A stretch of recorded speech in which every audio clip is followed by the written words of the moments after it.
Leero mu Jakaka wuwo. Tebitambudde bulungi mu nnaku zino olw'ensonga nti entambula etulemesezza okukola.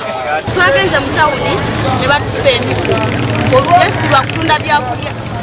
Abantu bakaba enjala, abantu batono betulina okusa ebyokulya. Kola obuvunaanyizibwa okugamba omuntu ayingira mu katale nti naabe engalo azinaabise kifuba kubanga ne mu kibuga gye tulaga. Leero mu Jakaka wuwo. Teka tugagondedde era tuli ku bigere pikipiki zonna tuziterese muntu n'emiggo bali mu kutukuba tudduka buddusi. Wabaddewo ng'akatemwa nga kava eri gavumenti ng'engeri gye tusibidde awaka. Tubasaba okuyimiriza amabanka gonna naddala abaana bavuga tugende looni ziyimirizibwe okumala ebbanga obulwadde bwe bunaagenda balyoke badde mbakuli. Leero mu Jakaka wuwo. Tusaba gavumenti mu kaseera kano etunuulire oba ezibe eriiso ku mazzi kuba tetwagala bulwadde buno ate tubufunemu bulwadde bulala. Abakulembeze ba LC mwenna temukkiriza bakuumaddembe kukuba bantu kibooko bannange naddala abakyala kubanga bangi bannamwandu. Gano n'amalala getuleese mu Jakaka wuwo. Babadde mutwalo ne bagulira ne mali yange ne bagitwala tebamaze kye bangoze kimala nawe omubiri gwonna boyi tebangoze kimala.